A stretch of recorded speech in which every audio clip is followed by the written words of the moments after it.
See, that's how you clap. Bro, Flax is actually the worst clapper. He's just the worst at everything. Mate, says you, mate. I'm surprised you showed up today. Your team lost to the mighty Clippers, mate. Best LA team in town. Yeah. He's not playing for him. Missed last week Sorry, completely. I missed the fact where you flew back from America after cooking for the Clippers. Yeah. You said he said you're terrible at everything. You're like, oh, but your team lost. Like, See, they what do you celebrate mean? one win that's meaningless to us, but means a lot to them. Meaningless. What do you mean? You guys are literally below us. We're fifth on. It's We're meaningless. fifth in the West. You It's guys are meaningless. literally We're playing fifth. contenders. It's meaningless. We're We're fifth, fifth. bro. We're See, fifth. happy with mediocrity. That's the Well, we're Clipper not way. happy with mediocrity. fifth. We're happy because we're above you. You guys are literally. Happy with mediocrity, my friends. We're better than you guys. Okay, That's in all I all can the say. You do year- realize you don't but just get four given a game win championship At the end of the if you're day, above if the you're not Lakers. first, listen.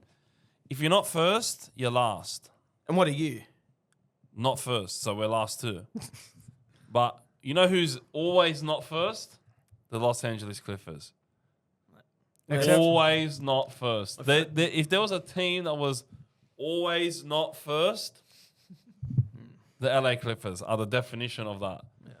All right. But they're above the Lakers. We're above the Lakers. That's all they can. Oh, no. We're better than. We're the best If they're LA above team in them- town. If I was they're trying to mock mo- him and then he starts backing Yeah, it. He's like, yeah, we are. yeah, like I'm trying to make fun of you, Yeah, you Flax. can't- Go on. You just got baited, bro. You can't make fun of me when I do it myself. Like, Yeah, that's true. No, you can because you're just a stereotypical We're above the freaking Lakers. Clippers fan. As long as they're above us, they're happy. Yeah. We're only happy if we're above them. It's just regular scheduled programming. Yeah. All right, like, it's just nothing. It's just a regular day. Is Kawhi injured again yet? no, he's not. He's just on a minutes restriction. Yeah. Minutes, But he's he only can't- needing to play 24 minutes a game, and he's doing stuff like that against you versus the Nets and you versus the Lakers, but he was on fire today. I'll give him that. But he's always on fire against the Lakers. I don't think he's had a bad game against the Lakers since he joined the Clippers. So Well, he's probably only played 2. yeah, And one of them I was in Nah. attendance for, so I Yeah. can Nice. say I watched him play. that's true. respect that. That's true. That's How actually many- that is a flex because not many people I can watched- say they've watched well, Kawhi what- I play. watched him yeah, play? because he's always He's- he's always resting. So when I went to playing. LA, I watched LeBron was playing, AD was playing, Kawhi was playing. The only player that I didn't get to see was PG. He was the only injured guy. Everyone else was healthy. So that was That's like crazy. a lottery ticket Literally. because only one player was injured, and usually it's like 4 of them. No, that's mad. So, I respect that. That's mad. Respect to the players for actually playing that game. exactly. I remember, shout out to one of my best mates, James, my point guard, 4'1" point guard. He went would have been 2016 or 2015 to America. And, just all he wanted to do in his life is see Kobe Bryant play. And it would have been his dream come true. But Kobe was getting up there in age. This was his last season, bro. So he rocks up and last second, like when I'm talking about like last 5 minutes gets announced as resting. Like it wasn't this was before the load management era. So he was cut, but he had really good seats to watch the terrible Lakers play. But when the announcement came that Kobe Bryant's resting, and then he just sees this tall, bald man in a suit to start walking courtside and sits about 5 rows and 4 or 5 rows in front of him. And he realized he called out Kobe. Kobe turned around, smiled and did the 5 sign. Like the 5, you know what I mean? Like that was worth the price of admission. That's for better him. than just watching him play. Yeah, and that was obviously so long before we knew what was going to happen a few years later. So at least he has that memory to cherish. I never got to see my favorite player ever play. Yeah. And that always sucks. That's one thing I'll have like in memory. It's like I've got to see LeBron James play, and not that he's getting up in age, but he's not playing that many games as much as he used to. So being able to at least see the guy that's considered the GOAT play, it's pretty cool. So another good friend of mine, Cavs fan, all right? He went on a big America trip and his last stop was going to be at Cleveland so he could watch LeBron play in the Cleveland uniform, last time, everything like that. But that was at the end of the trip. He went to a few other basketball games in New York and shit. And then he's 1 day away from taking the flight to Cleveland, and his dad breaks his ankle and can't fly. Oh. So then he missed out on seeing LeBron play, and LeBron left to go to the Lakers 2 years later, Far a year out. later, and he's never had the chance to see him since.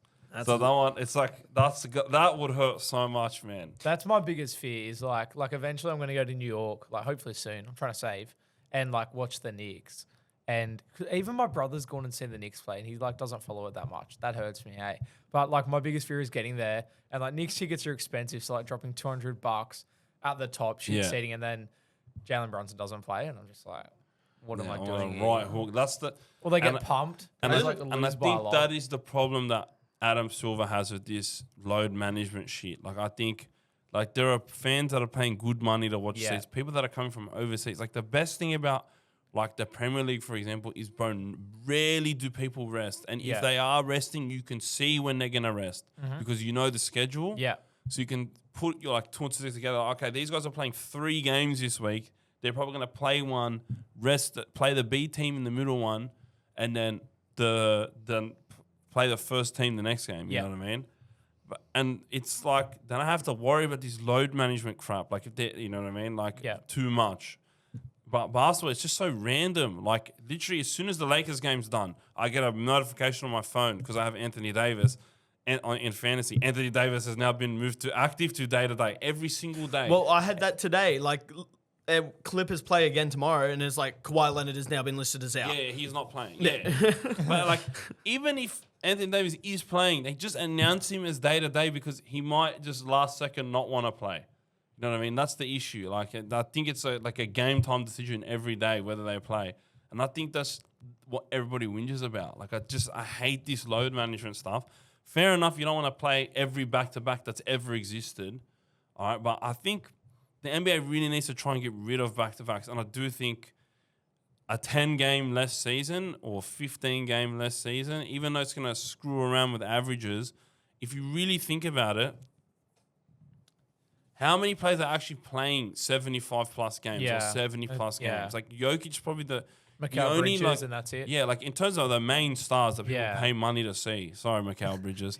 Like, Cop that. But like, what you got guys like, all right, Damian Lillard used to always play like a lot of games. You got guys like Jokic, like he's an Iron Man for the most part. Shea, but Luke, let's look at like Luka. Luka, even though Luka's pretty healthy most years, he still rests a lot, or has like nagging injuries that he gets a week off for.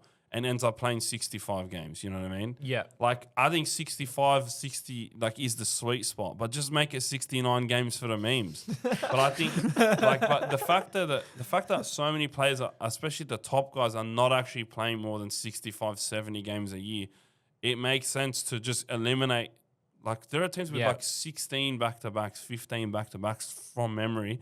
Like, you can just get rid of those altogether and just space it out nice. I do think that there are a few deep-rooted problems with the NBA that I think can be solved by shortening the amount of games. Like if you moved it to 60, like you start to every game means more. You know what I mean? And it's gonna make the league a lot more competitive because it's gonna. If you look at the NFL, everybody watches the NFL because there's like 12 games a year or 13 games a year, and they have no issues with shortening the length of the season. Like, I don't watch the NFL because of the ads, but you as somebody who watches them, they've shortened the season, haven't they, in recent time? It's a 17-week season, and it's like you're playing, you're not even playing everyone. You play people in your division twice, and then you play like not many other teams, and nobody really complains that much because the games mean more to start with, which is like better, and then the players are playing. Yeah, and because they're not being rested.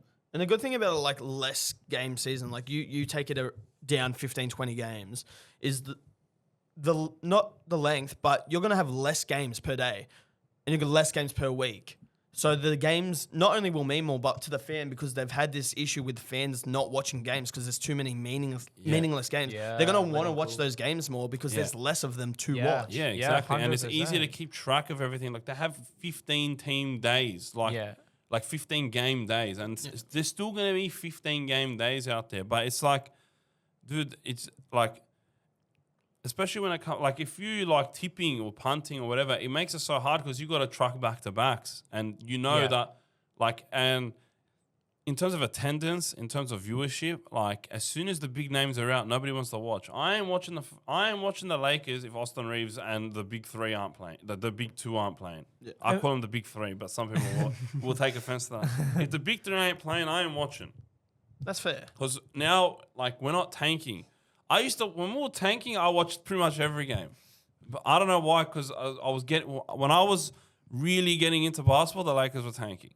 Like the year that I really started watching, because I started watching 2010, but like 2011 was the most fun season ever next to 2016 in my opinion. That the vibe of those two were just wow. But 2014 was the 2014-15. Julius Randle breaks his leg first 5 minutes into the game against the Rockets, and then that season was officially over. But I was watching every game that year because you want to find that the next few players that are going to be part of the team for the next few years. That was the season that Jordan Clarkson was unveiled to the rest of the world. You could see the potential. And that's the same. But when you're the Lakers now, it's like none of these guys are actually going to get a chance, even if they do play well now. By the time the whole lineup's out, that's it. They're going to be back to their old role. LeBron James likes his guys, doesn't want we waived Quincy Olivari. Everybody's a bit annoyed about that because he was actually he's way better than Bronny. You picked up another player though, didn't you? Yeah, Ryan we did. Dunn? No, Ryan Dunn plays for the Suns. He's not. Not Ryan Dunn. It was like a sort of. He's really athletic, so I can't remember his name, but I did see that. Sort of bigger guy. Yeah. So hopefully but he's not going to be part of the rotation, man. And that's the issue with some of the teams as well. Like you said, you saw Jordan Clarkson had that big year. Like for us, Norman Powell, crazy year. But if Kawhi was healthy and didn't have this knee problem, we wouldn't have seen him be able to explode. And the good thing is, I guess with the Clippers, and that's different to the Lakers, is that we're actually Kawhi's back, but we're still using Norman Powell and we're still elevating those smaller players. There's some players I wish we did use more, like Kai Jones. I wish we could use him more and just not have to rely on Zubac as much, because I love Zubac, but he's playing every game and he's the main center, and I just Mo Bamba I don't really like. Kai Jones is better than Mo. Yeah, and I would like to. I want to trade Mo, and I just want to see more from our from our centers and bigs, Norman, we've done with Norman Powell. Yeah, Mo's one of the most disappointing prospects I've seen. They made a long great time, song bro. about him, and then it's just he couldn't back it up. No, because it was his it was his best friend in college, bro, that made it. But he was highly touted coming out of the draft. I think it was University of Texas or something like that. And you just think the guy was a giant that was shooting. He was meant to be the original Wemby. I was literally about to say he was like Victor. Victor was 14 when this guy got drafted, bro. So and even when Victor was young, I remember in the under 16s Olympics, bro, Kenny Lofton Jr. was the Grim Reaper to Wemby.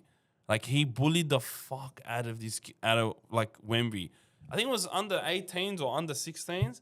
But I remember watching that game, Chet Holmgren was playing, and Wemby did look so good, but Kenny was the one that won him that game.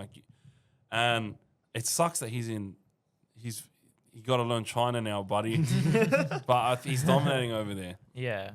But yeah, man, I just think there are some things that the league can do to make viewership better, to make the games more exciting. Because it's just the regular season is feeling kind of lifeless, especially around we haven't even reached the really bad part of the season yet where the shutdowns happen. And I think the shutdowns I was going to say, when do you reckon they're going to... The shutdowns are what the league really has to try and sort out. Because if you're tanking and you have players, you don't want them to sustain that injury that keeps them out for next year and screws up their development, right? So they just... the Nets are going to shut players down. The Jazz are going to shut players down. The Hornets for sure will shut them down at some point. I think the one player on the Hornets, if I honestly think the player that won't get shut down is Mark Williams, because he's spent so long out. It's actually beneficial for him to play. Your Mark Williams dick riding is crazy, bro. It's crazy.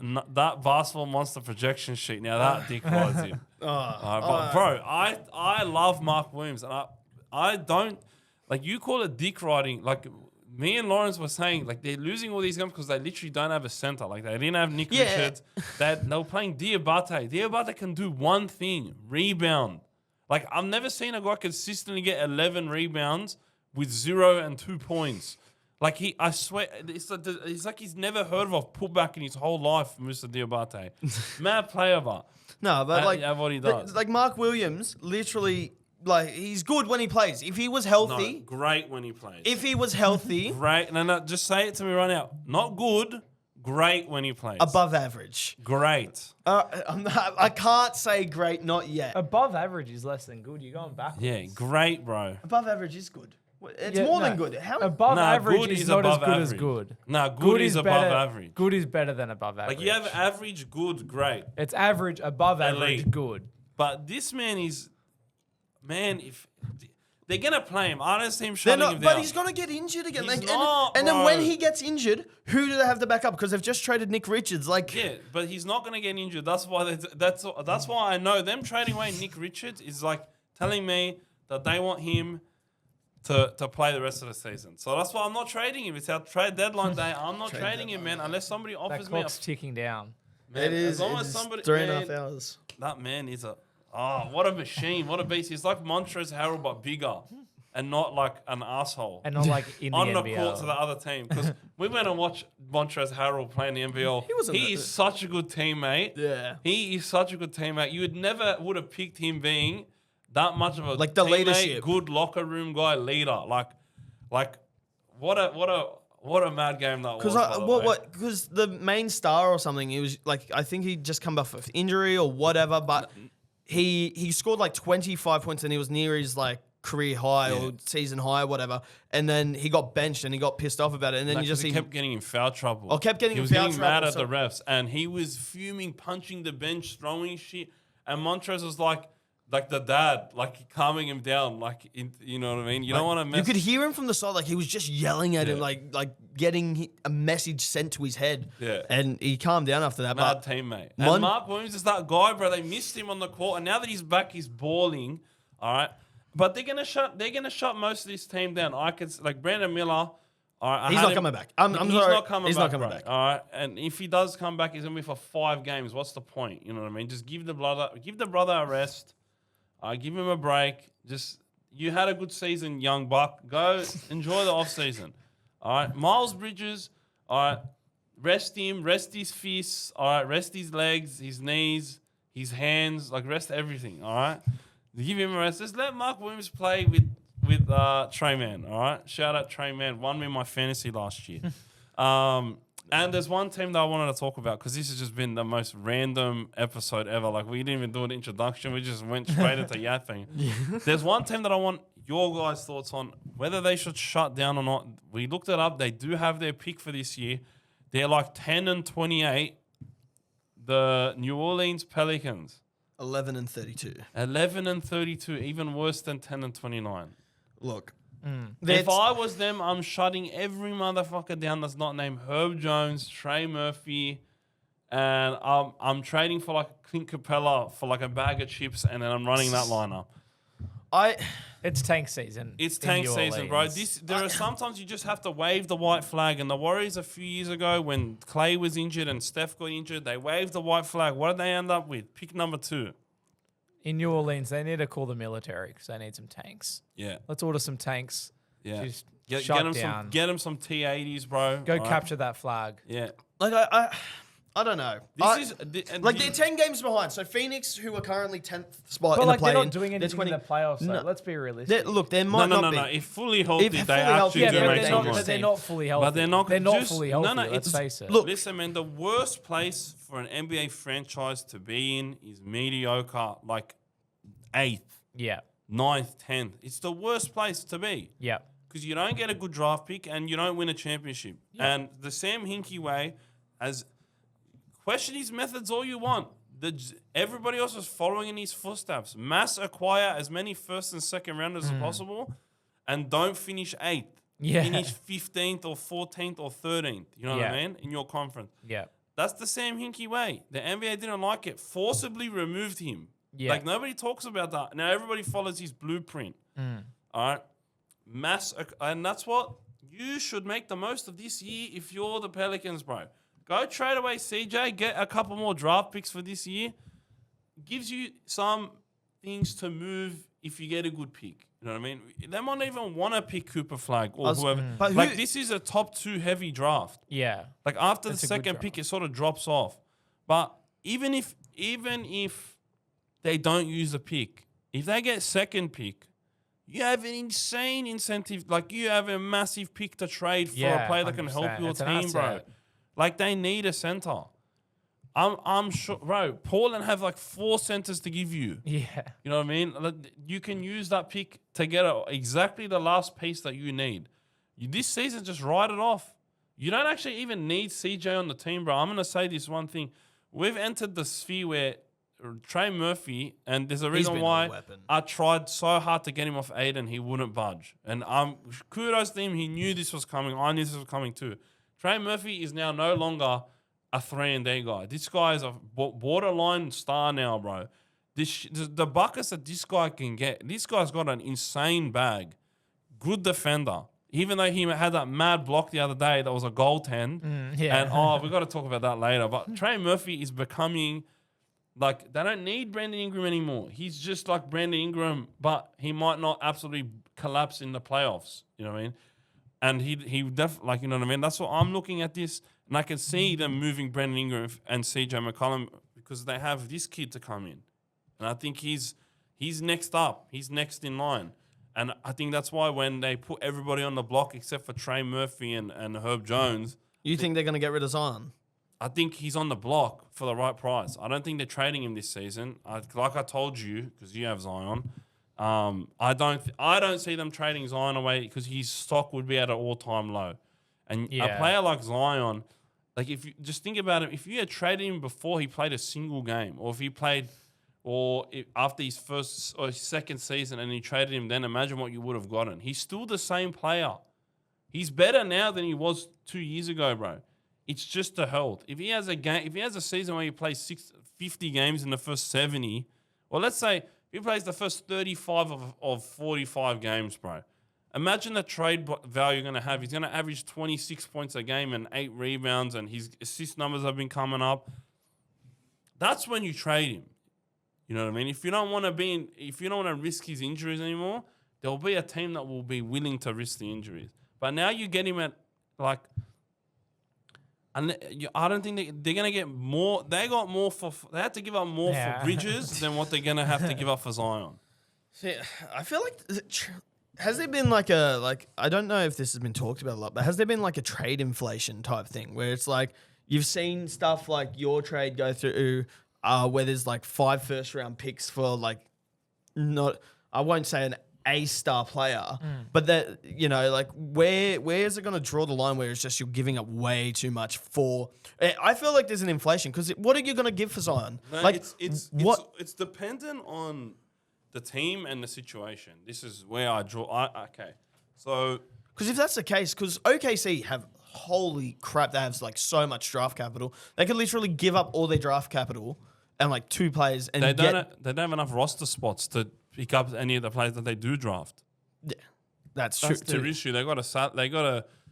Because they got like 5 picks in the next. But that's a good issue to have. It's an amazing issue to have, but they need to trade them away for somebody big. And there's going to be a team out there, that's going to want to bite. But the issue that they did is they sort of screwed themselves by giving old mate so much money, Hardenstein, because that is a borderline max contract for somebody like. Do you reckon they did that on purpose to like maybe put him in a package? Maybe that's what they want to do, but a lot of people like because they got he's got like, 2 more years of that. Yeah, and I don't think but then again, if Rudy Gobert's getting 50 mil a year, I'm happy with paying fucking Hardenstein 30. Yeah, you know what I mean, but. It makes them hard for them to sign anybody or trade a big amount of incredible amount of draft capital for somebody like Paul George or Anthony Davis or something like that. You know what I mean? Yeah. Because the salaries aren't going to match up. Like, in the offseason, you get a lot of guys that go off contract. So then you can just offer a crap ton of picks or a couple players and a lot of picks, do a sign and trade or do a just straight up trade with a team that's willing to do it. But they're a bit tied up money-wise. And they don't really need the draft picks anymore. And the crazy thing is they never gave up one for Caruso. They actually Really? didn't even give up one. That's insane. I would have given one up. And the Bulls fans were mad as hell when they didn't give up one up. And Josh Giddey's mad. I like Well, Josh Giddey. who would you rate higher in that trade? Would you rate Josh Giddey higher because he's younger? I just think that Josh Giddey has more potential, but And that's probably but why. they lost in the playoffs because they were putting Daniel Gafford on Josh Giddey, and you know what I mean, that's what teams were doing, and that's a problem because you're living and dying by a Josh Giddey 3. Now Caruso hasn't really been as good as he usually is this season, but still, you'd much rather live and die by an Alex Caruso 3, because we won a championship that way at the end of the day. Yeah. And then live or die by Josh Giddey 3. You know what I mean? No, that's fair. And then he still gives you really good defense. Yeah. And I guess you're a very strong team, bro. Oh. But before we move on, because we're going to talk about OKC next and what they did to the other 1 seed. Yeah. But if you're the Pelicans, do you tank? Look, as I said, they're 10 games away from the play-ins, right? And your philosophy obviously is if you don't want to finish first, you don't want to finish in the middle. And they have their draft pick. So if they stay where they are now, they're 1 game or a few games ahead of Utah, but the question is, will they be in the top, like where they get 15% chance of the first round pick? And do you take that risk? Right? Do you take that risk? Because we obviously talked about how Utah is probably where Flag's going to go. Do you take the risk? Because the draft class isn't as it should. It's a top better 2 than heavy. last year's, if you're missing out on one of those top picks, but then like, you could be screwed. So is it worth it's just worth calling tanking. But the thing is you just the percentage between the last team and the bottom 3 teams and then the next 3 teams are not. It's only like a 3% difference. Because at the moment, if you look at it, you got Washington at the complete worst with 6 wins, which is horrendous. Toronto on 10 wins. Team. Toronto on 10, Charlotte on 10, and then the Pelicans are on 11 after Utah. But they just got to be in the bottom 6 and it's worthwhile. Yeah. That's the thing that's 'Cause scary they get as a well, 12%. though, is like, They get a 12% go at crack at the. I think it's 12 at the 1 pick. So the bottom. So it's 15 for the top, for the bottom worst. 3. Yeah, it used to be a lot more. That's why Sam Hinkie really would try and get last. Yeah. Because it was way more a bigger chance that you That's were why actually he going to got get the so pick. many Now it's not first that rounders, big. bro. Three first rounders in like 4 or 5 years, bro. Insane. Like it's incredible. Like Cleveland got 2-3 in a row, I think, or 3 in a short term. You know, so the way you got to think of it is like now it's the gap is shortened. So the difference between the Wizards and the Pelicans, even though the Pelicans might have 5, 6 more, 7 more wins, whatever, it's not like they're still in the running, bro. They got the number 1 pick with Anthony Davis on the team, bro. The year that they shut him down because he didn't want to play, they got the number 1 pick that year. They weren't even in the bottom 6 from my memory. But then, bro, as a Knicks fan that year, that was like the worst thing that ever. was the Because worst the Knicks year were like the ever. worst Bro, team we ever. got the 4th pick that year. Yeah, and then like the Knicks got thrown Pelicans out of nowhere, got the Yeah. number 1 pick, and it's just because that's you what the don't NBA know. lottery is like. But you That's want what to it be in the is. mix, man. yeah. You want to get a draft because at least you can move it. There are teams that are going to be wanting young players. And that's the thing in the Pelicans' favor is they can be in the mix without being the worst team. Like they don't have to tank to the point of like not winning another game. They can just drop off a little bit and get that percentage chance of getting the pick. If I think they're going to tank, I think they're going to be the one of the last ones to do it, like to shut down. Yeah. I think they're one of the last ones that are in that. Like Utah, you're already seeing it with Markkanen like taking games off. They've shut down already. Yeah, like they're already shutting down. Washington you can't shut down if you haven't opened up in the first place. But they don't shut down because there's no reason for that's them what to I'm shut saying. down. You can't shut down if you haven't opened up the shop in the first place. That's good from you, mate. And then Wordsmith stuff. Yeah. and then you got like Charlotte as well, who I think are going to be one of the last ones to shut down as well. So I think LaMelo's gonna get shut down pretty early. Like he'll be the first one to get shut down because how many games do you reckon? Like 10 to 20 games in? In 20 more games, I think LaMelo's played his last game. Gotcha. Yeah, Like I think the right. last 15 to 20, I don't think he'll play. Because he's had a pretty good season so far. He's only missed like 2.5, 3 weeks due to injury. Like it was the big injury for 2 weeks and then a couple games here and there.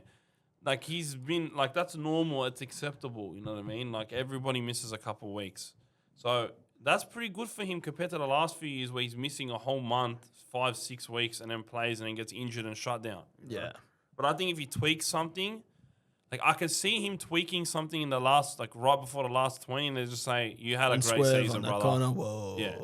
But I also think that if he doesn't get shut down, it's because he's in a real running for an All NBA guard spot He in some or most improved spot or something like that. Like and he deserves some level of credit. Like I think this guy, because Luka's out of the race now, I think he could definitely trump guys like Donovan Mitchell, Anthony Edwards for like that.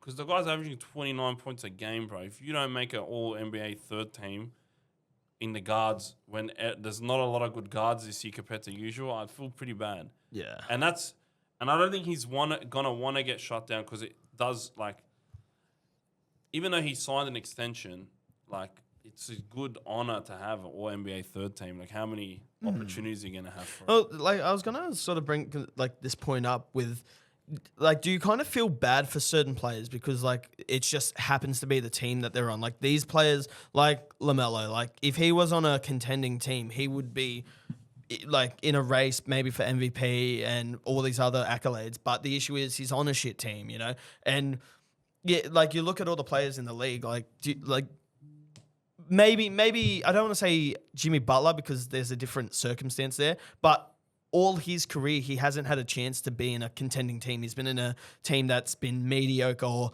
shut down or Jimmy, Well, or Charlotte or LaMelo.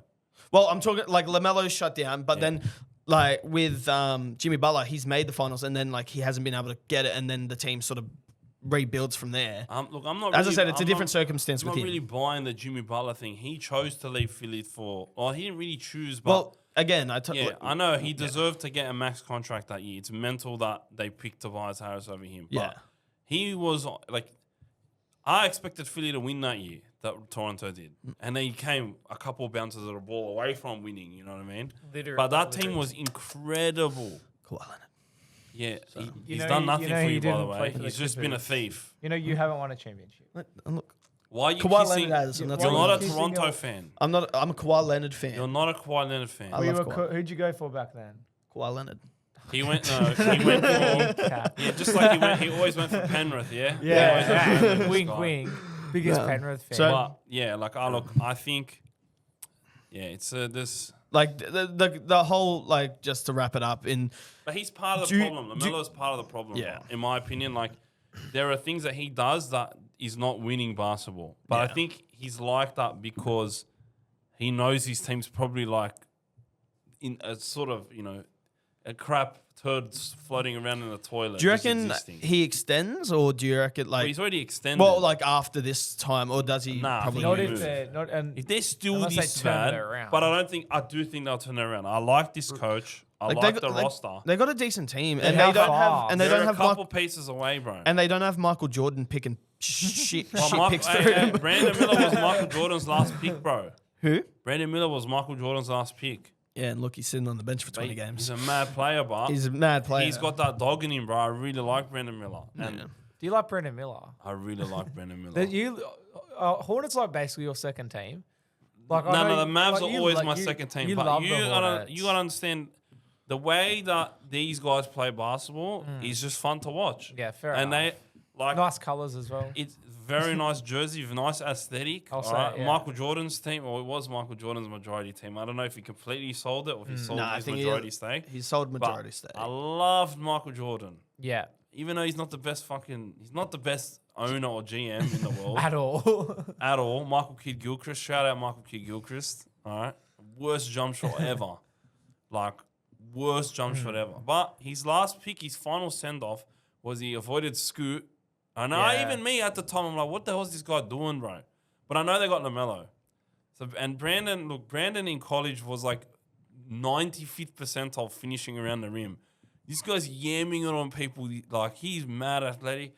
They're a fun team to watch, bro. Yeah, fair They're enough. definitely number 3. Yeah, All right, I watch more I might have watched more Hornets games than Lakers games. You know what I it's mean? more fun. There have been times where the Hornets and the Lakers are playing and I'm watching the Hornets game because LaMelo Ball is just like Lakers basketball is boring, especially when D'Angelo Russell's on the team. My God. The only time I get any sort of love is when LeBron is dunking on people Yeah. once per 5 games or when Austin Reeves is doing crap. You know what I Yeah. mean? He just does pull shit out of his ass. That's what I love.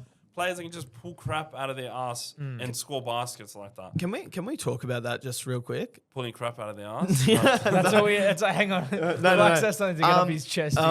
Boring basketball. Like you're watching a team like Boston who's just putting up threes, and there's this whole argument with the like 3-point line, and they asked Adam Silver about it, like extending it, and it, I don't think they should extend it. There's nothing you can really do. FIBA, if you watch FIBA basketball compared to NBA, like FIBA is so much more exciting, so much more enjoyable because you can actually have a player in the defensive.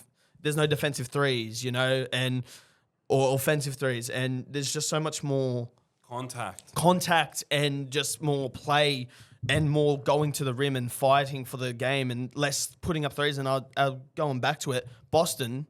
There was like a game, they put up like 73, or there was a game where there was like 73s. And it's, as Adam Silver said, it's not attractive basketball, but you're watching a team like Boston who's actually succeeding, but you're actually enjoying watching the Charlotte Hornets who are not doing as well, but they're playing more exciting basketball. Because they just play what's in front of them. It's not so much like, and the beauty of Boston basketball, they play similar to the Spurs where there's no one focal point of the team. It's they all work in tandem with each other. That's why I love the way Joe Mazzulla, despite all of the threes, and a lot of people don't like his basketball, I love Joe Mazzulla and the way he coaches and the way that he will always take the blame for his players. And he gets the team playing like a unit. The problem that they constantly had under Ime Udoka and a lot of other teams was, like a lot of other coaches and in the past, is they would, when the times got tough, they would always rely on hero ball. So Jaylen Brown or Kyrie Irving or Jason Tatum, like bail us out. And then it just doesn't work consistently because you know what's coming. When teams realize it, hero ball, like selfish basketball, they know how to they know it's coming. They know they can defend it. When they traded for Derek White and Kristaps Porzingis, it just became they play like a team and they move the ball so crisply, man, under Joe Mazzulla, and that's why they're so successful. That's why they take so many threes, because they actually generate so many open ones because they move the ball best out of every other team in basketball. But the thing with the Hornets is they play like freelance, bro. It's like unstructured transition, everybody running as fast as they can. They can all score in isolation, but it's just that whole thing about being a unit doesn't exist because literally besides the LaMelo Ball, none of them pass the ball. Yeah, it's like LaMelo Ball, Michael Porter Jr., Mark Williams. But then no, Mark Williams is injured and Nick Richards is injured. Oh, Mr. Diabate, rebound only. All right, that guy doesn't have a shoot button on his controller, just rebound and pass. Yeah. All right, but the thing is that's the issue becomes, and even LaMelo at times is massive hog. All right, but he's a great passer, but there's no free flow there. That's why they don't really win, because they don't trust each other maybe they do trust each other, but everybody wants to score, and playmaking it's not there, and the defense isn't there either. Yeah. Especially with no center, and their biggest issue was getting ruined on the boards, bro, because they had no center for 2 months of the year. That was their problem. That's why their record is what. If they had a full healthy Mark Williams from the beginning, they wouldn't be losing as many of these games. But you need a rebounder and a center in the middle, especially with like team. You have guys like Luka that will. If you don't have a center or a good center, he's just gonna drive to the basket, layup, drive to the basket, Euro step, drive to the basket, floater, drive to the basket. Oh, you thought I was going to the basket again? Not mid range, and you'd lose because of that. Yeah. Everyone that versus them is like a mismatch. It's like Vucevic, no center to guard him. 29 and 11. I don't know what he dropped, but you see the point. Yeah. But I love teams that play in transition. They play fast. That's why I loved Russell Westbrook. The guy, balls to the wall, 100% full gear, pedal to the metal, 24/7, bro. But the problem is a lot of teams try to play like the Warriors, and it's Well, one system worked and then everyone tried to copy it. Everyone That's was what, like- It's like basketball has been solved where there's like Copy the and little, paste. The little data nerds have gone, all right, this is the right way to play basketball mathematically, statistically. It makes the most sense. We're dumb if we don't do it, so it's like we're just going to do it. which is Copy crazy paste. because like however many years ago, like statistically, the 3-point shot was considered the worst. Yeah. And I'll explain to you why. Because people hit it at a way lower percentage, right? Yeah. Not because, like, all right, they're better now and more people can shoot threes now. But let's look at 2008, bro. 2006, 2004, bro. It was hard to get off a three when people are touching you. It's really difficult to get, and people clown the 90s and how they didn't have a dribble bag, right? Everything was a travel in the 90s, bro. You go watch how many times they called travel. It's hard to do any of this crap. Like I'm surprised Allen Iverson got away with stuff. But then, I'm surprised that Allen Iverson got away with the things he was doing at the time. But it's like the NBA saw, bro, everybody loves this Allen Iverson kid.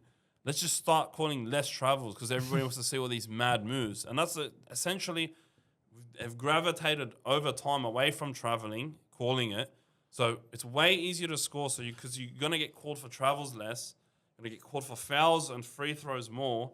And the defense, it's so hard for them to play defense because they don't call moving screens.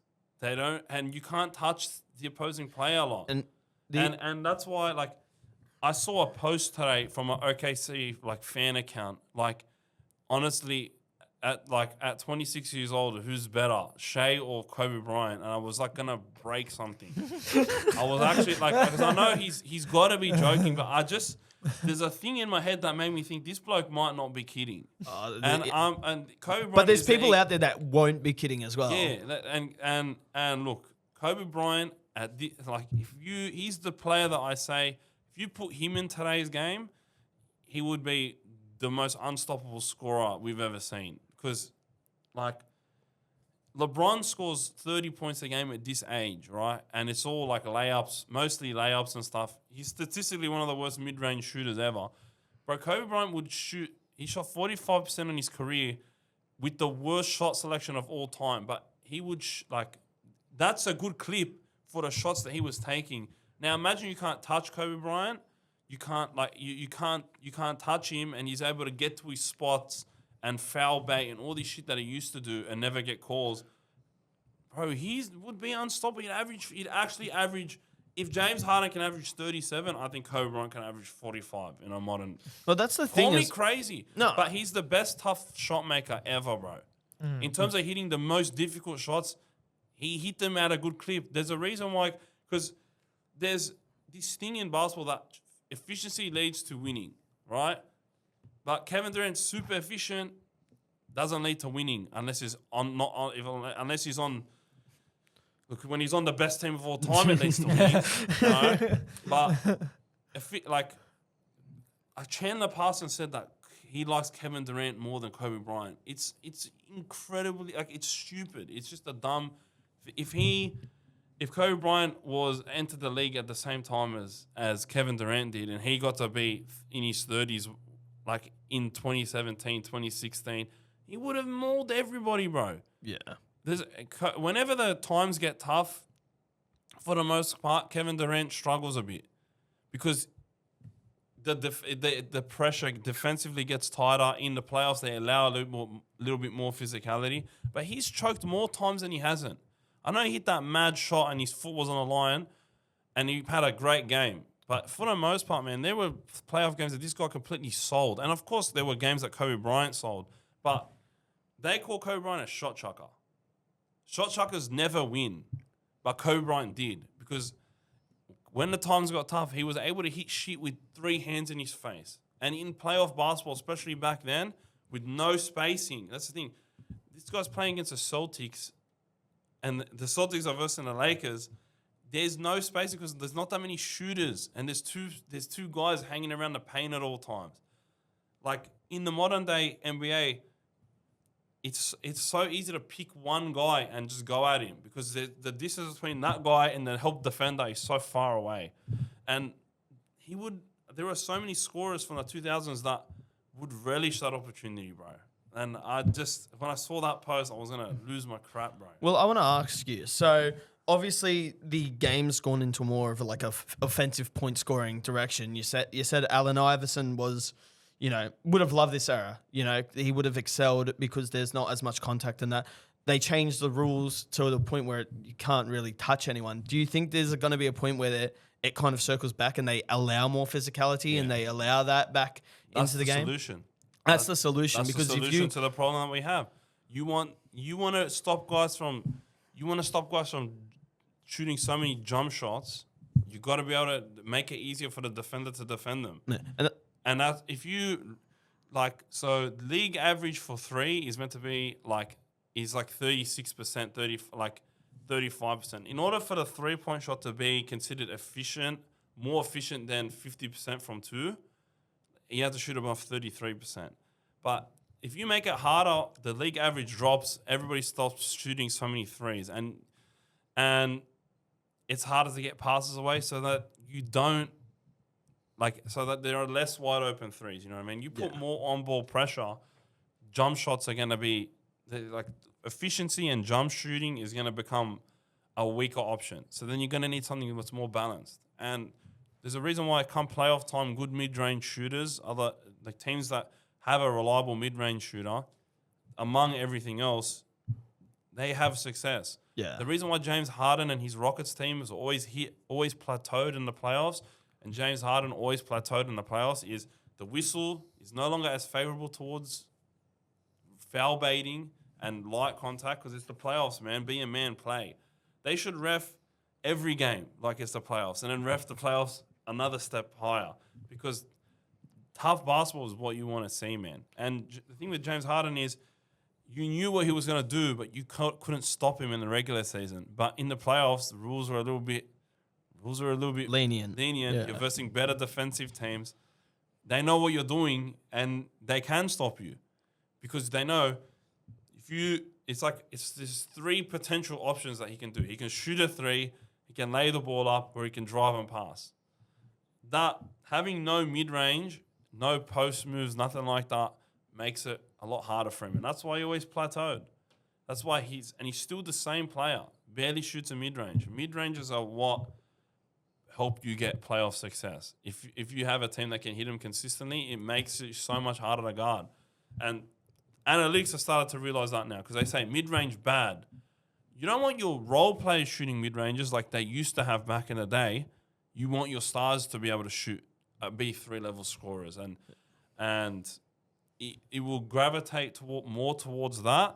And 3-level scoring and is more fun basketball to watch. Post moves, like being able to appreciate a center like Al Jefferson, like a center like him to come back in another form of another player one day would be amazing to watch. But there are some players that just born in the wrong era. Jahlil Okafor, wrong era, bro. Literally got drafted as the 3-point era began.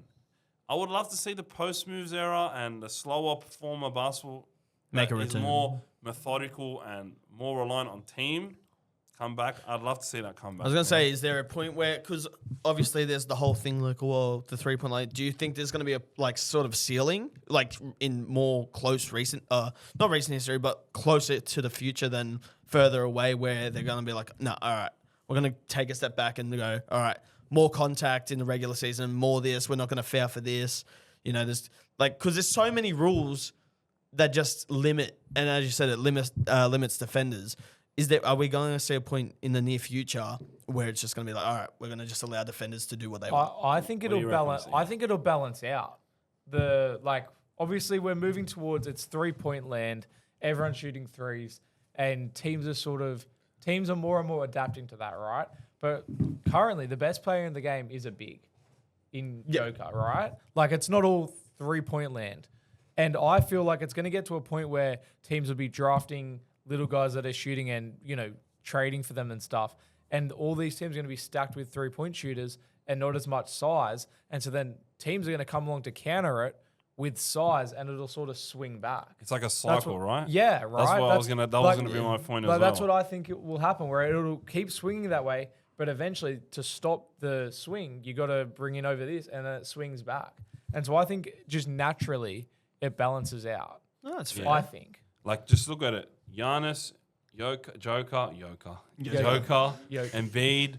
Like, these guys, like, even Luka, you can even consider, Wemby, obviously he can Wemby. shoot as well, but Yeah, You're getting but- taller but- players just in the NBA in general as well. Yeah, because they're from a young age, they're teaching them guard skills. So they're less awkward. yeah. Like, big men back in the day were really awkward to watch, bro, when they had to do anything besides our post move. Because, but then again, the guards were so shifty and they'd allow contact when it came to steals and stuff, so they'd turn the ball over a ton. It's a lot easier now because there's less on-ball pressure, you know what I mean? And teams are less willing to double like a player like Jokic and now Embiid, honestly, because their passing's gotten so good. So if they do get a double team or somebody comes late to help, they anticipating it, and like bigs now are better passers overall than they were back then because they realize the gravity that they have. If they get a bad matchup, if the other team has a bad matchup, they're immediately going to send help. That 3-pointer is going to be wide open, bro. And the thing is back in the day, coaches did not want to even shoot that many threes, bro. They didn't. They would actually advise players not to. Like Sean Livingston, if he just took one step behind, the line. God, they never missed a mid-range shot. Yeah, that's the fact that that's even a meme like that spread around. Everybody, it just felt like he wouldn't miss in that finals. But I think it's like a cycle, like you said, bro. Like all of these, it becomes guard heavy, and that cycle's been happening. And because, all right, Shaq demanded 2 centers, 2 7-footers on every lineup minimum. Because if one of them gets in foul trouble, you need another one that could just be a big body to put on him. All right. Then all these then the Suns started running these 7 seconds or less stuff. You know what I mean, and the game, and that over time, that let's say that 7-8 year period, the big man couldn't keep up with teams like the Suns and teams that were adopting systems similar to the Suns. And then now it's the reverse. No team has any 7-footers. Very rarely do they have like an actual good perimeter defender or somebody that is 7 foot with size.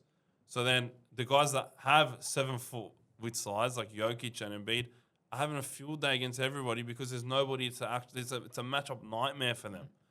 You know what I mean? And it's a cycle. Then there's gonna be so many bigs that you have to have there's gonna be like a 7-footer is gonna be like can play defense and have size is gonna be as much as a commodity as a 3-and-D guy now. Absolutely. You know what I mean? So it's a cycle, I think, man. But I think if you speed up the cycle by changing the rules a bit, Allowing a bit more contact. Yeah. I think the game even though it was like 83-81 or whatever in the 2010 Game 7. That is one of the best games you'll ever watch because it was so basketball's a man sport. It's meant to be gritty and physical. There were a lot less blowouts back in the day as well, weren't they? Or were there more? And a lot less comebacks. Yeah.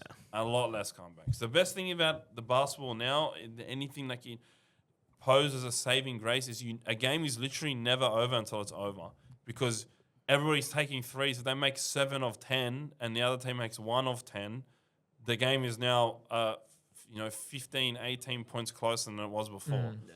But back in the day, comebacks are very rare because the game was so slow. Like you versus the Spurs, oh my goodness, you were in for like a boring ass game that they would win. Like the Spurs of like 2000, like the early to mid to late 2000s, honestly, the slow paced Spurs, they were so boring to watch, but they just got the job done every time. But it's like Pop saw the game was changing and then introduced his new sort of European team basketball style, and that was an orgasm to watch. Honestly, I go back and watch Spurs games from 2013, 2014 all the time because it was truly beautiful to watch. Like they made basketball a beautiful game. Took it, everybody else followed suit. And like you've just made a great point as well with the Spurs playing boring basketball, and everyone back then was like, this is so boring, right? And now we're at a stage where it's a completely different game and everyone's sick of it. But that's what basketball does. It's a cycle where we're going around where that was boring and now people are begging for that to come back because they're sick of the 3. And then one day it will go back to that sort of thing and everyone will be begging for people to hit 3s again. That's just a natural cycle. But as you said, I think you can speed up the cycle by changing the rules. And you mentioned FIBA and how much of a better game it is. is there a world where we look at some of their rules and bring them into the NBA? Do we get rid of, because they don't have the thing in the paint, right? The 3-second rule. Is that No, offensively they do. Oh, Defensively, yeah, but they defensively they don't. Is that something that comes into the NBA? I don't know. I would love to see that Yeah. into the NBA. I agree. But that would change players' stock incredibly. Like Yeah. guys like Wemby would okay, they're gonna have GOAT level potential here. But that's just I think basketball should all have one universal rule set. I hate that the Yeah, NBA rules are 100%. different. And they keep changing too. They like keep sort of like their 3-point line's bigger. You know, Yeah. and it's just small things that they're like separating themselves from the FIBA basketball. And I feel like I hope not, but I feel like it's separating itself to where it's just even right now it's a completely separate game. It's a different sport. You watch FIBA basketball and Olympics basketball, and you watch like the Olympics American team is so much more exciting to watch because you're watching them versus like teams like with Luka in Slovenia and then the French team, which is I want to actually talk about that separately in a second, but. You're looking at these teams and how they play differently. It's a completely different game of basketball. It's a different sport. It's like a different sport. Because Because it's it's different rules and team stuff, centric, bro. Yeah. Like it was crazy that people don't understand how crazy it was that a 16-year-old was playing European basketball. European basketball does not play young players. Like unless you are top shit, you're not touching the court, bro. Because old Serbian and Croatian people are not going to want to play behind young players who are not ready. But they all glazed the crap out of Luka Doncic because the kid was 16 and was a machine. And the fact that he would the team was so centered around him in Real Madrid was a rarity in itself, and that should have spoke volumes to everybody who had a draft pick that year, was because that never happens in European basketball, bro. The next European kid that came through was Denny Advia, and he barely got anywhere near the amount of minutes as Luka Doncic did. You know what I mean? But that's the only thing that I can think of in in European basketball where it was all pretty much the whole team revolved around one player. Like one player was the engine. That's every the other issue. team, the team is the engine. Every player is the wheels. Yeah. All right. They all work together. Play team basketball, unselfish basketball, and that's why a lot of players don't like the NBA that are from Europe. Yeah. Because it's a different game. It really is. And I think the NBA should work to join forces. I think having the long 3-point line is something I think they should keep. But it's the fact it makes it harder to score in Europe because the line is the court is smaller Yeah. and the line is closer. There's less spacing. It's harder for everybody to operate. If you get an open 3, it's a bit easier because you're closer. All right, but you're gonna get way less open 3s. And that's the issue with like the NBA side of things and like the sort of populace that watch the NBA is because they then look at European, not as much anymore, obviously, because European players are kind of taking over the time. But you're looking at the NBA fans like looking at FIBA as a lesser game. And that, like you're looking at they're glazing NBA, and NBA is a good it's a good product, but like they're just putting FIBA down, and then you hear players like Luka who come in, dominate, show them up, and then go, oh yeah, FIBA's a harder game to play Nah, harder to score in. or harder to score in. Yeah, but he honestly thinks that European basketball is harder, and it is harder for a guy like Luka because Luka just waits for the center that's camped in the middle to get to 2, and then he has to take a step out, and that's when Luka goes. He said that on JJ Redick's podcast. He's literally waiting for you to move so that he can go. Yeah. LeBron James would have had a harder time scoring at the rate that he does if there's a center camped in the paint at all times, especially like a top-notch center. And there aren't that many top-notch defensive centers anymore. But back in the day, man, Dwight Howard beached LeBron James. He struggled against big men to the point where he would struggle when Andrew Bogut was on the court. Like him going down in 2015 was a massive out for them because even though he was only playing 15, 20 minutes, it's a 15, 20-minute period where LeBron was no longer a sure thing at the rim. Yeah. You know what I mean? And the way the game is played and the way the players will score, we completely changed by that one rule. And having somebody at home means always at home means you you don't have to play as much. Like, you don't have to play too much hold defense anymore. You know what I mean? But they always come up for pick and rolls and stuff. But I think it will actually make it more difficult to score if you have a center camped in the lane at all times. Can I have a really hot take here? Yeah, go. This is more Olympics basketball, but I believe that next Olympics is the last Olympics that USA basketball takes supreme. I think 2028 in LA is the last time they get gold. I think 32 in Brisbane. I think it's going to be it's not going to be Australia, but it's going to be. Going to that, aren't we? Let's just book it in 8 years from now. Yeah, book it in 8 years from now. But I think a European team, maybe the French team, you get a few like Wemby in his prime. Serbia. Like I think 2032 is the last. They won't get gold. USA will not get gold.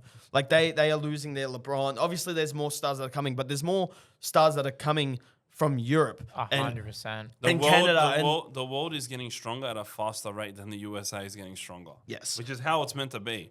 There's Absolutely. There's way more players around the world than there is in America. Just mathematically. Just mathematically speaking. So what do you think about that take? I think 2032 USA will not get gold in basketball. I think the next Olympics, there's a real chance they don't get gold. The only reason I say that is because it's in LA. None of these players have aura, bro. Like Olympic aura is a thing. Yeah. Like Kobe Bryant walks. Like if Kobe Bryant walked in Olympic Village or walked in the streets in Beijing in 2008, it would be like they treat Kobe Bryant. I'm using Kobe Bryant as an example. No, I know the type of aura he had. They treated the guy like a god in China. Bro, if Anthony Edwards walked the streets in China, they'd look at him, but not for the same reason. They'd look at him, but not for the same reason. You know what I mean? Yep. I don't know what's funny, but they would look at him like, damn, that man's tall. And I maybe thought you were going a not for different the route. uni Maybe route, it's bro. not, Is mate, that what I'm you're not going to lie. They're going to say there's definitely going to be those other routes too. But everybody knew who Kobe Bryant was. Everybody knew who he was in China. They loved him. Everybody knew who LeBron James was in China. You know what I mean? Social credit. You know what I mean? But And there's players, aura. the great players, and like obviously like saying like Jordan or LeBron or Kobe, like they're some of the greatest of all time. But like you associate them with the Olympics as well. Like I can picture Michael Jordan's Olympic jersey. I know the number he wore in the Olympics because they had aura. And these days it's just not a thing. And that's another basketball cycle that seems to happen where the USA care about the Olympics and then they care less and less. And then they lose and they're like, oh, crap, we need to win lock again. in, yeah, And that's exactly what happened. And They it's lost- not that they lose, but they get, No, they lost in FIBA. Yeah. They came 7th overall. That wasn't then- in the Olympics though. That was There was in. FIBA. But it's still But then FIBA, like- it's but still, that- yeah. it was Because the rest after of the that- world international clowned them. basketball. Yeah, it was after that loss that everybody announced that they're playing. No, you Yeah. know what happened? It was that runner. What's his name? The Noah guy Lyles. Noah Lyles, who said, of what? "Well, Yeah. the He was United right. States." But he was right, but he was Yeah, right. he was though. Like, he totally is. right. And 100%. ever since that comment, because like everyone was hate watching him at the Olympics, and he came first in the 200. Yeah. But like ever since he made that comment, like USA have just cared more. But that's Yeah. what But USA do that- all the do you time. think They that's not don't what he care was about trying it, to and then do? they care about it. Do you not know that? Do you not think that that's what Noah was trying to Oh, do? I know what he Noah's was a trying to smart do. guy, bro. The He's- guy, he's literally the guy said- let speed nearly catch up. Yeah, he gets Alright. it, bro. He gets it. He understands it now. I understand it. All right, but nah, man, it's just I think that's a good take. I think one of the Yeah. next 2 Olympics they're gonna lose to I back France. it. You reckon France? Yeah, I think France. I think France Oui. because Wemby, bro. Yeah, like, well, Wemby. That But guy, that Slovenia. guy's literally born. I know, but like Yeah, in his I know. prime. That Yeah, guy's I literally know. born for Olympic basketball. He The could be problem the with GOAT. Olympic basketball and FIBA is 5 fouls, not 6. Yeah. I think I think one more is fair. One more, like moving it to 6, Especially but the that games style are of shorter. game. The game I is think True, it's 10 true. minute, It's 10 minute it is. yeah, quarters. so it's Bro, 40 it minutes is. instead of So, 48 yeah. to NBA. So it makes sense. But it's so, like, the way they call contact sometimes is very inconsistent in the Olympics. Because it's like they're just poaching refs from, like, Literally, local rec it's like comps. Like, they're not, it's like they've all got different rule books because they're all from different ends you have that of the like earth. 16-year-old kid turn up to Yeah. ref. It's like, bro, why are you refing us? The thing is that, bro, the young refs now are Meant to way be better like than a the old PC-1C. refs, bro. yeah, yeah, The but that's young- it, but yeah. Bro, the young refs are way better than the old refs, man. You don't want a Bro, I 16-year-old. play at Carnes Hill. The young refs shit on the old ones, Yeah? bro. If I see an old ref, I know, I'm going to be in for a long one tonight. He's going to call it. He's not going to be. There's not going to be 2 calls that are normal Yeah. in a row. You know what I mean? But the young refs, they get it.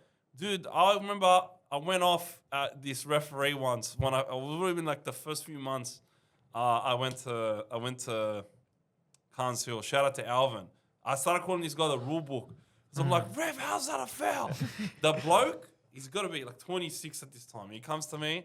He says, you did this, this, and this. You actually meant to be like this. And if you just moved to the left a little bit, I wouldn't really have to call it, but you sort of moved into it. I'm like, thanks, bro. But that's how you ref. Yeah. You know what I mean? Explain it. Don't just make a call. Old guy, you ask him to explain it. Tells you to F off. Yeah, literally, to, bro. Don't you talk to me like that. I'm like, all right. No worries, mate. Literally. Dickhead. I'm behind my under the breath, you know what I mean? But there's a the young refs are way better. Give me the 16-year-olds. Get the 16-year-old refs that they just got their size. They got 2 sizes too big in the Foot Locker uniform. The ref, you know what I mean? But the men's small isn't quite fitting them. yeah. So all right, just to finish off the YEF session with some level of structure. Yeah, let's wrap it up. The Oklahoma City Thunder bent the Cavs down. Oh, bro, Pulled their pants down and whipped them. Multiple Whipped them times. back. See, they got them real what good. they got what Cavs gave to them, Yeah. and they're like, "You thought that hurt? Here we go, boom." Yeah, you cursed What them. happened That's to why. Cavs beating OKC? Yeah. Look, I would've I've looked- cursed them, Did man. we clip because that up? I should have clipped I that don't up. Look, know I if you would have done did. the same thing because they didn't have Yeah, Hardenstein I and they're versing a team with Mobley and But Allen like Flax alone. was out here just so adamant. I He's like, jinxed it next 'cause time they- they play, they're next gonna time they win. play, they're gonna win. Like the telling next you game, right I'm now. telling you right now. Boy, look here. Yeah, Nah, bro. like I gonna jinxed go them, bro. find that They've got clip. like You 6 gotta losses find- now, yeah. and like No, but look, watching the game, bro, it wasn't like there are sometimes where it's your day, and there are sometimes where it's not your day. It was definitely not there. It was just not the Cavs' day. It was just not the Cavs' day. Like I watched the Newcastle versus Bournemouth game here on Saturday, and it's just sometimes you gotta we never beat Bournemouth. It's never Newcastle's day. We're in the top 4. Be quiet, all right. But it just wasn't our day. You know, the team's clearing off the line, and we're trying to score, and it's like hitting like some random play. It wasn't even like it just luckily hit him in the leg. You know, it's just shit like that. Guys scoring from 35 meters away, and was what was going on with the Cavs. But their shots weren't falling. It was that simple. There are some nights where nothing would fall, and there are some nights where everything falls. Yeah. And that's just the world that we live in, bro. It's just all about making shots. And at the end of the day, At the end of the you miss the shot you don't take. Exactly. Well, I want to say who they won one each. Who do you think comes out on top if they end? Okay, Obviously, They're not versing again. they but won't verse again. but who's the better team? Okay. I think OKC is. Yeah. I think because OKC, they had that leap last year, whereas Cavs, this is their first year taking the leap to what top contending team. Yeah. And, OKC have that experience now. And like they added like Chet. They don't even have Chet yet. I have a friend that said Chet's going to come back and make them worse. I think that's just diabolical. I think you play Chet and Hardenstein together, and that's why they got Hardenstein in the first place. Yep. Because he makes up for Chet's shortcomings. Yeah. He's a way better role man. He's a way better rebounder, and Chet can be like AD. I agree. Yeah, and I think it's gonna, and he can stretch the floor. Yeah. So But I think OKC is better. I think they're better. I hate saying that. I like everybody in OKC except for one bloke, Lou Dort. Lou Dort. Man, like I will never cheer a person's injury ever, considering what I've been through. But I'm just saying, if you get a cold, I'm gonna smile a little bit. If you get food poisoning, I'm gonna smile a little bit. Okay, we were talking about contact. Like this bloke has one rule book. He gets to play rugby, and everybody else has to play basketball, NBA basketball, where they can't touch nobody. All right, Ludor is the football player that is playing basketball and gets reffed like he's a football player. It's slack. It's not fair at all. Pays off the rest, I reckon. I hate that guy so much, bro. Like, if they just officiated him like they officiate everybody else, fair enough. He's like Delhi. Like, he just injures players all the time. But, like, not through hustle. Like, I honestly think he intentionally It's does it a lot of intentional, the bro. time. It actually Like, the only is. one that wasn't intentional was, like, Brandon Ingram. That one was just... shit happens. But like, he just does it on purpose. You hate dirty players. All right, I got one question. Might be a good clip. Who knows? But I was thinking about this today in the car when I was driving back on the freeway, like in traffic, shitty M7 traffic some days. What do you guys call, like, everybody has a different name for a pure scorer. Nobody ever calls him a pure scorer because there's a million names for him.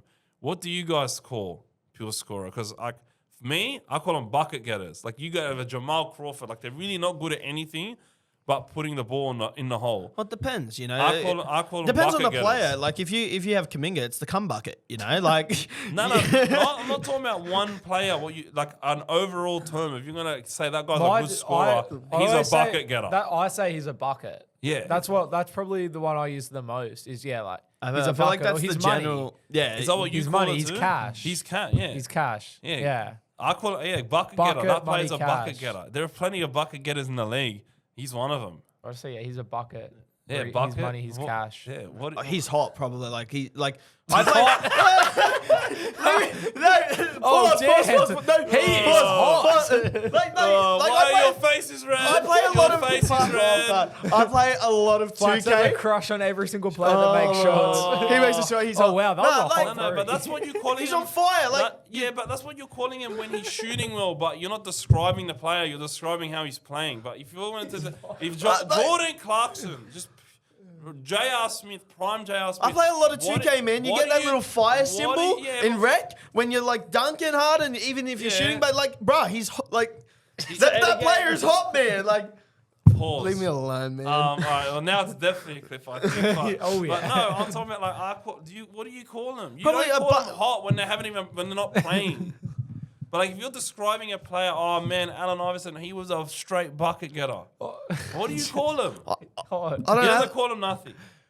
He's yeah. like probably a Like, he's a bucket. That's the bucket. most. That's He's a the most bucket. generalized There you go. term. He's There a you bucket. go. Like There a, you go. He's money. He's Fuck. cash. He's money. I got. There you go. I had a question. Pause, I'm like, bro. does Yeah. everybody call him a bucket? Is it just me? I don't like have a name some for it. Like buckets. Some of us the just players call them hot. Like he's either hot or cold, man. he's Like hot, yeah. if It's he's missing shots and like doing shit, he's cold. That player's cold, right? Yeah, there you go. He's cold. Keep digging, But no, bro. if Keep you digging. could have said he was cold, that guy's He's hot. cold. Ice cold. Like I don't know. Fucking Yeah, like cold is is a good term now. They don't even like if you call a guy that motherfucker cold. no. He's got ice in his veins. It's- Like It's that's pretty yeah, that's common the for people to difference. say cold, but then like I don't know anyone being like, oh, he's so hot. yeah. That He's is on just- fire right now. Nah, Like, Fire is fine. Man, but we you all- said hot.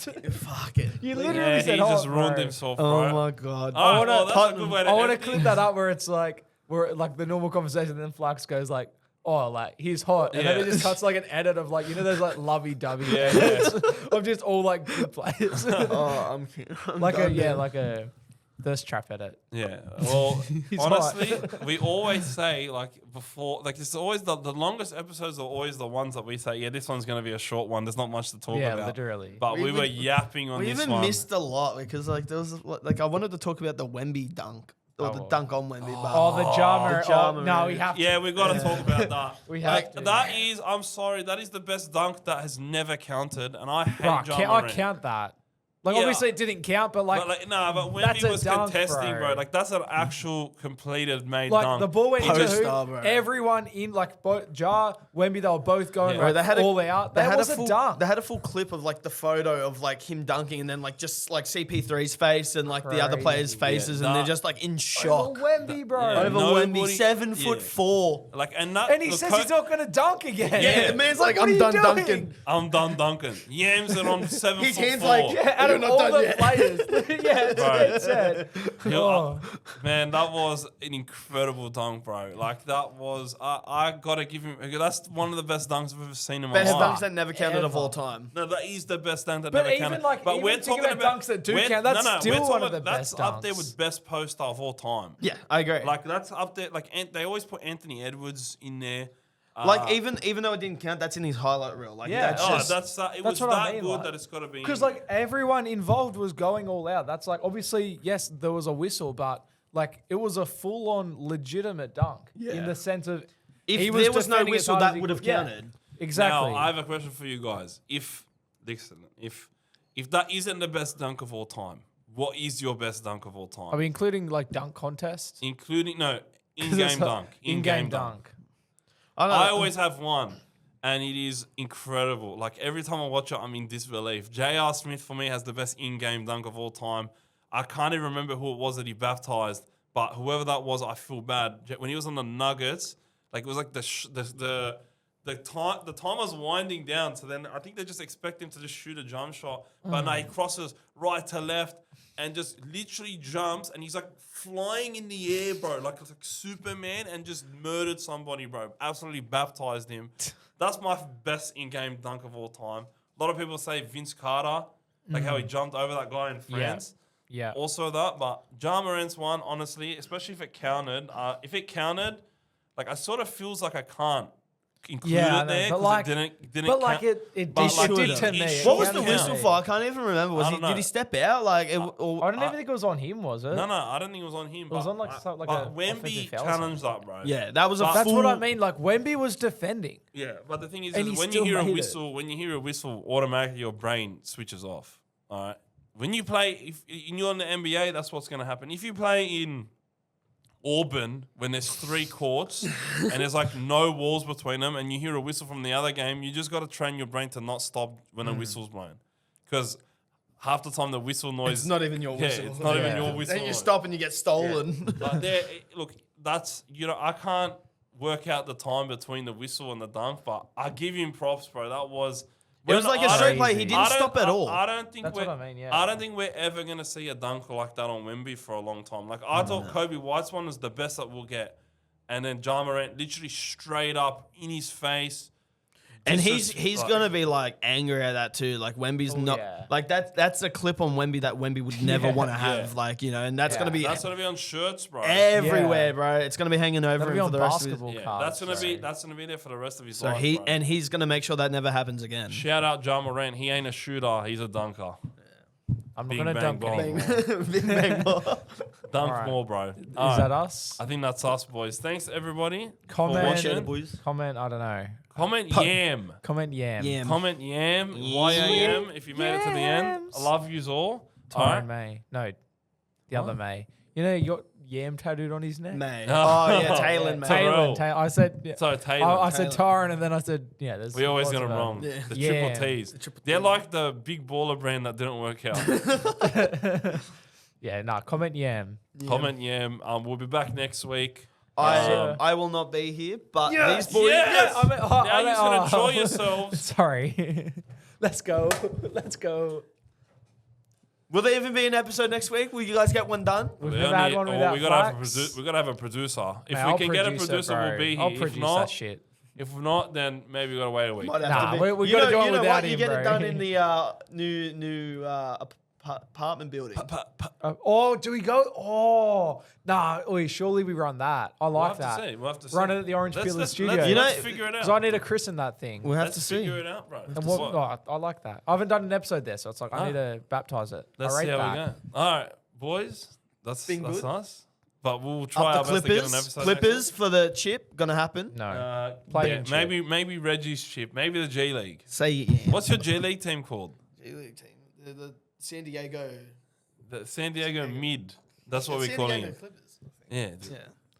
man. New It York's sounds like like a Westchester sounds like a Knicks. barber shop, bro. It's like a barber shop. All right, That probably love is a yous barber all. shop. Yeah. Yeah. Hang on. Yeah. Bing bong.